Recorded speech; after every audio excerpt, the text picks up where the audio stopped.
এমন সময় এলি রে নানি, মেয়ে জামাই গুলোরে যে একটু যত্ন আত্তি করবো তারও কোনো উপায় নেই। বাবা থাকলে সত্যিই খুব খুশি হতেন রে। নাতনিগুলো মুখ দেখার জন্য খুব ছটফট করতেন রে বোন। তা যা বলেছো দাদা, বাবা সব সময় বলতেন জানিস, আমার মেয়ের এখন ভরা সংসার। তবে তুই আসতিস নে বলে মনে মনে খেদও করতো। কি করবো বলো তো দাদা, অত বড় সংসার পেরে কি করে আসি বলো তো। তবে এখানে আসার জন্য আমার মন বড় টানতো। তোমাদের কথা যে আমার খুব মনে পড়ে।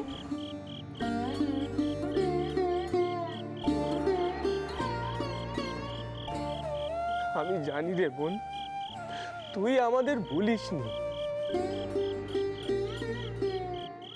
তোদেরই দয়া হাতে তো হে ঘরদোর সব ঠিক করলুম, গরিবের সংসারে হাল ফিরে এলো। দয়া টয়া কেন কইছো বলো তো দাদা।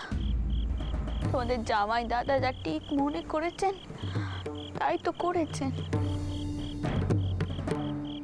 খুব খারাপ লাগছে রে রানী, এই প্রথমবার ভাগ্নি জামাইরা মামার বাড়িতে এলো, আর মামার বাড়ির আদর যতনটুকু তাদের দিতে পারলুম নেকো। তোরা যদি আর কটা দিন আগে আসতিস।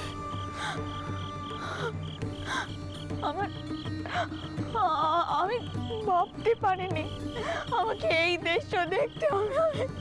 আমি ভাবতে পারিনি রঘুবীর যে কি করলেন। তুমি কি করলে রঘুবীর?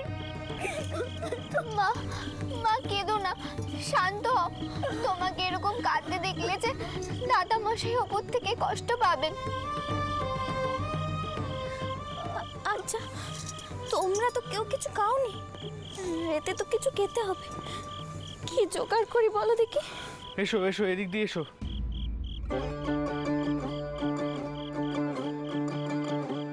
সাবধানে এখানে দেখে এসো এসো। এই দিকটা একটু রেখে দাও। হ্যাঁ হ্যাঁ, সব ওই দিকটা পরিষ্কার জায়গা থেকে রেখে দাও। রাখো সব। মা, দুধ, খই, গুড় সব জোগাড় হয়ে গেছে। এখানে কিছু পেলুম না, তাই খানিক দূরে যেতে হয়েছিল, কিন্তু এখন সব পাওয়া গেছে, তাই আসতে একটু দেরি হয়ে গেল। হে কি কাণ্ডি দেখো, তুমি জামাই মানুষ, তুমি আবার এসব করতে গেলে কেন বলো? বড় মামা বাবু, এমন সময় আমরা এসে পড়েছি যে এখন জামাই আদর ভোগ করার সময় নয়। দয়া করে সংকোচ করবেন না এই নিয়ে। মথুর আমার ব্যাটার মতো কাজ করেছে। রঘুবীর ওকে আমার কাছে পাঠিয়ে দিয়েছে। শুধু বাবাকে আমি আমার জামাইকে দেখাতে পারলাম না। এই কেতকানাই আমার রয়ে গেল। এই তো দেখছি রানী, তুই আমাদের জামাই দাদার মতো জামাই পেয়েছিস রে।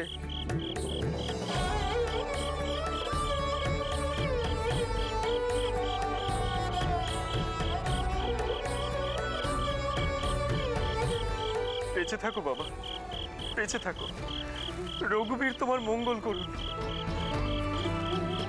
মা, খাওয়া দাওয়ার জোগাড় করতে হবে। আপনার মেয়েদের বলুন ব্যবস্থা করতে। আর একটা কথা, যদি অনুমতি দেন তাহলে সর্দারকে যানবাজারে পাঠাই। ও বাড়িতেও তো একটা খবর দিতে হবে। হ্যাঁ তাই তো, ওই বাড়িতে তো একটা খবর পাঠাতে হবে। কিন্তু এত আধারে পথ ঘাটের যা অবস্থা, সর্দার যাবে কেমন ভাবে? ওনে আপনি কিছু ভাববেন না রানীমা, অন্ধকারও আমার চোখের দৃষ্টি খুব ভালোই চলে। রণপায় যাব, কত আর সময় লাগবে। তবে সর্দার, কাকে তোমার জায়গায় দায়িত্ব দিয়ে যাবে এখানে? একে এই সতু রেটেল আপনার যা প্রয়োজন সব একে কইবেন। সতু, সেজবাবু যা প্রয়োজন সেটা করতে যেন কোনো ভুলচুক না হয়, কথাটা মনে থাকবে তো? ও সর্দার, তুমি তবে এখন এসো, সাবধানে যাবে কেমন, পথঘাট দেখে যাও। এখন তাহলে আমি আসি রানীমা।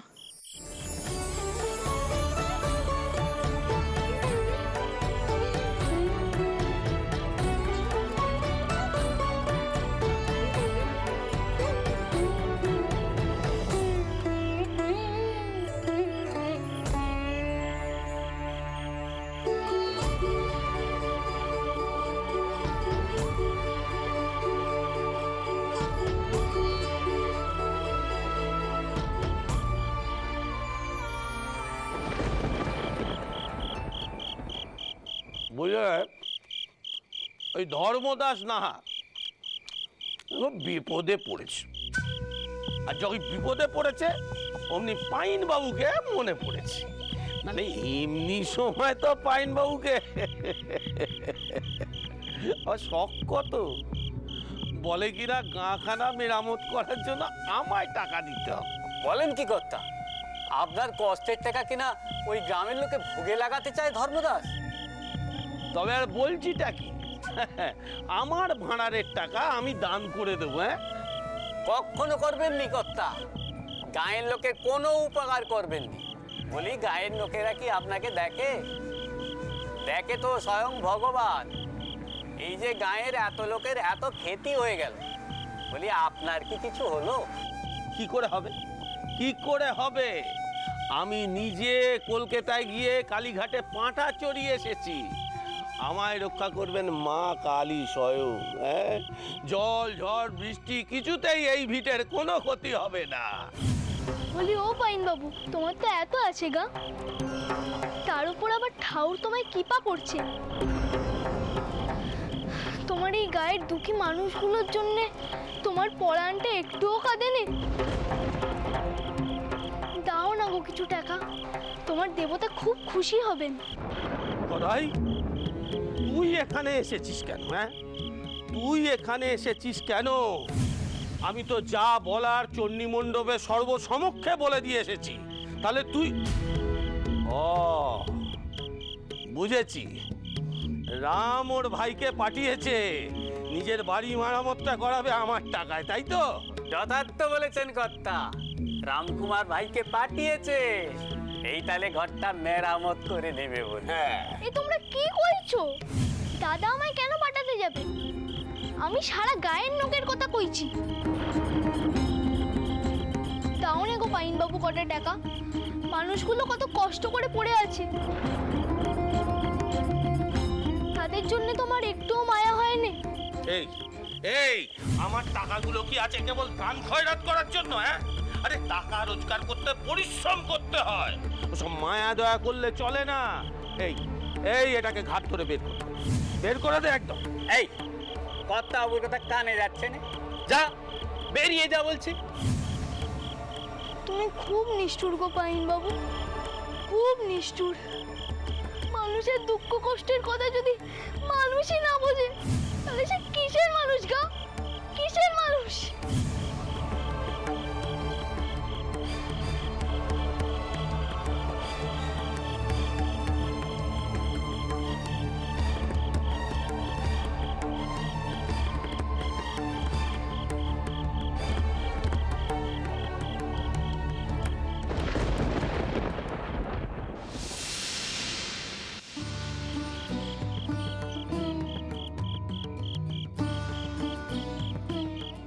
বলি ও পাইন বাবু, তোমার তো এত আছে গা, তার উপর আবার ঠাউর তোমায় কৃপা করছেন। তোমার এই গায়ের দুঃখী মানুষগুলোর জন্য তোমার পরাণটা একটুও কাঁদেনি? দাও না গো কিছু টাকা, তোমার ঠাউর খুব খুশি হবেন। তুই এখানে এসেছিস কেন? আমি তো যা বলার চণ্ডী মণ্ডপে সর্বসমক্ষে বলে দিয়ে এসেছি। আমার টাকাগুলো কি আছে কেবল দান খয়রাত করার জন্য? হ্যাঁ, আরে টাকা রোজগার করতে পরিশ্রম করতে হয়, ওসব মায়া দয়া করলে চলে না। এই এই এটাকে ঘাট ধরে বের করে দে একদম।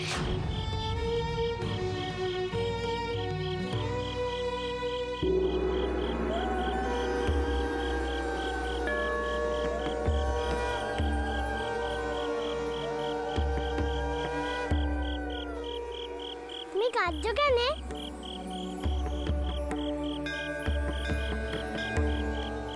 কি হয়েছে তোমার? কে গা? কোত্থেকে এসেছো? কই, আগে তো কখনো দেখিনি। তুমি দেখোনি তো কি হয়েছে?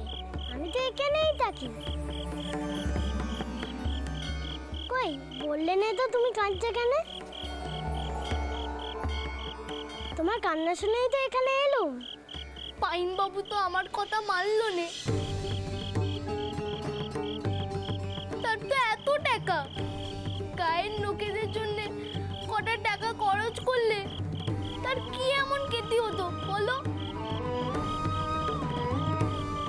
আমার আশীর্বাদ করতেন, এখন এই গায়ের মানুষজনের কি হবে বলো দেখি? তুমি হাসছো? আমি ভাবছি কিনা তারা কি করে ঘর তো সারাবে, কি করে ফিরবে নিজেদের ঘরে। পাইন বাবুর তো এত কিছু আছে, তবু কিছু দিল নে। সবকিছু আগলে রাখছে, এত কিছু ধরে রেখে কি হবে বলো?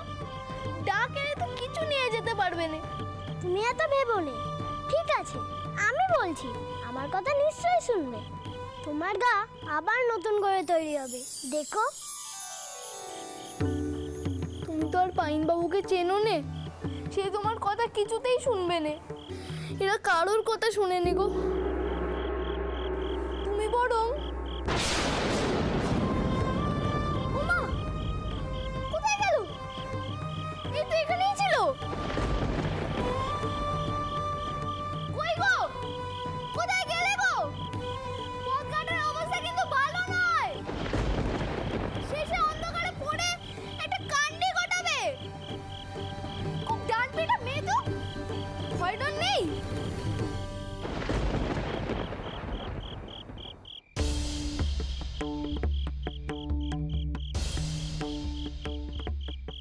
সেচ দিদি, মায়ের গায়ে সেই গরমটা নেই, মনে হচ্ছে জ্বর চেড়েছে।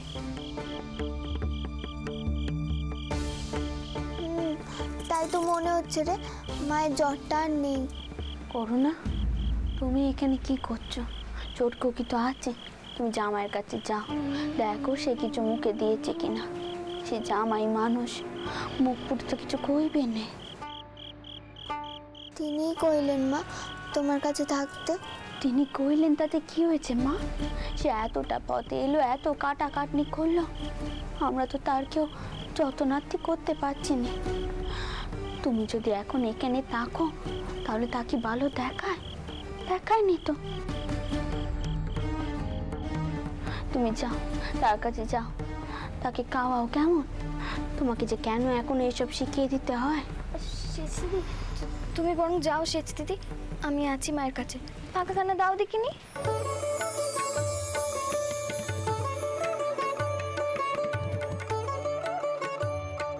থাক মা থাক, তোকে আর বাতাস করতে হবে না। তুই যা, গিয়ে একটু বিশ্রাম নিয়ে যা।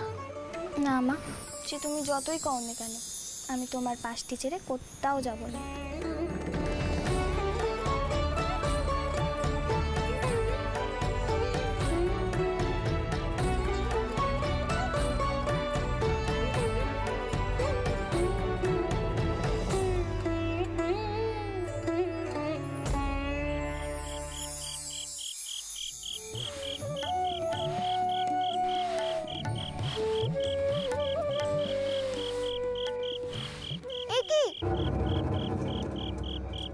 আপনি আবার ঝাঁটা ধরতে গেলেন কেন? ছি ছি, মা জানতে পারলে যে আর রক্ষে থাকবে না। আপনাকে আমি বললুম না মায়ের কাছে গিয়ে থাকুন, তার শরীরটা ভালো নেই। আর আপনার ছোট বোন একা সব দিকটা কি করে সামলাবে? আমার দিকটা দেখার কোনো প্রয়োজন নেই, আপনি এখন মায়ের কাছে যান।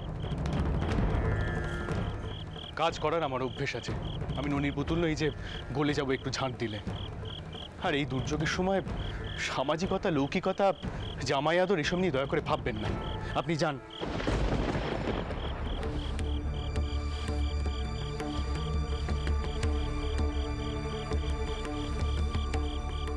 আমি যে এখন কি করি? মায়ের কাছে গেলে মা বকছে, আর তেনার কাছে এলে তিনি।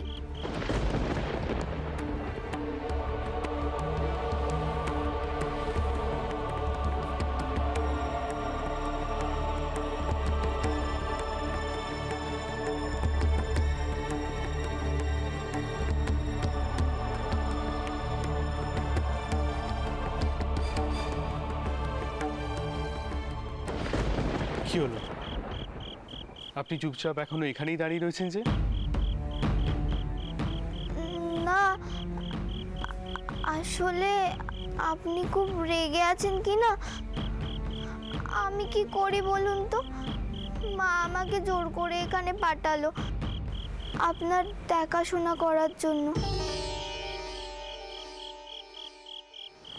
আপনাকে খেতে দিতে বলল।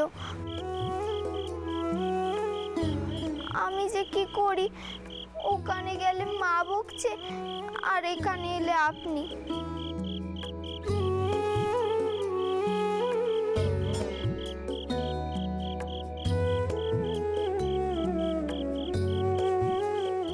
চলুন।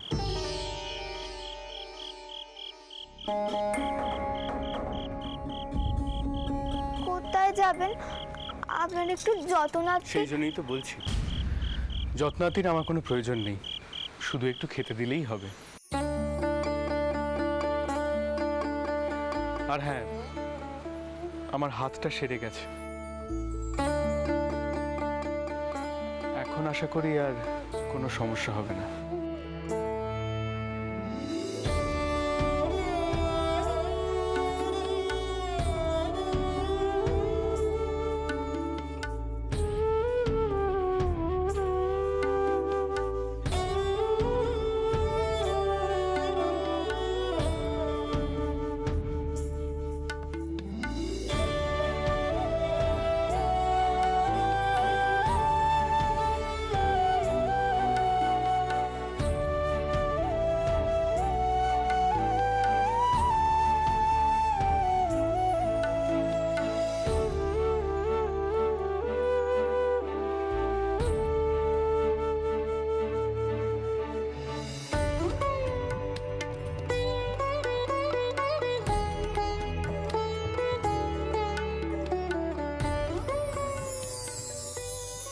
আমার নিজের কথাবার্তাগুলো মাঝে মাঝে এমন রূঢ় হয়ে যায়, ওনার নিশ্চয়ই খারাপ লাগে। না, নিজেকে একটু সাবধান হতে হবে।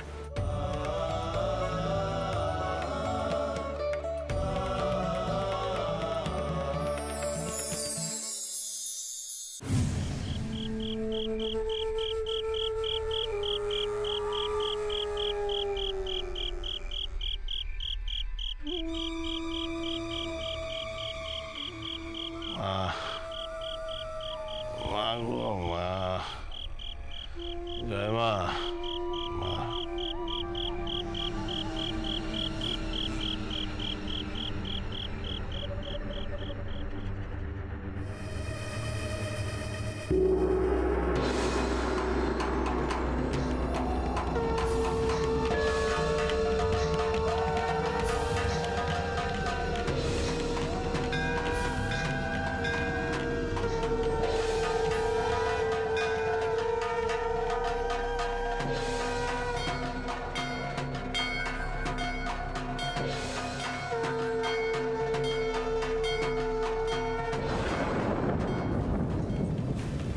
কে কে?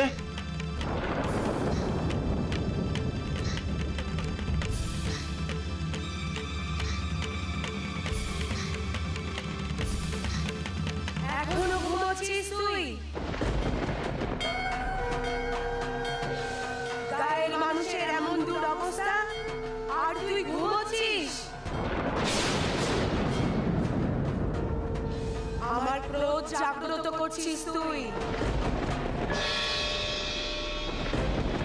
গদাধরের শোন, গায়ের ঘর বাড়ি সব তৈরি করে দে, নয়তো আমার ভয়ঙ্কর রূপ দর্শন করবি তুই।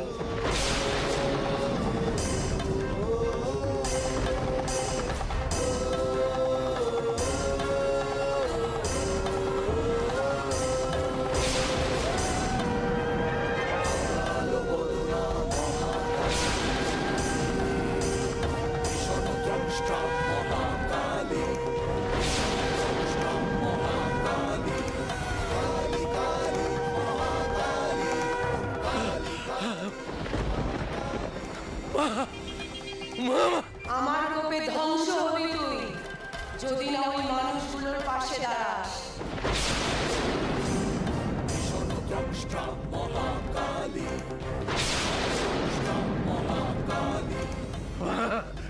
মা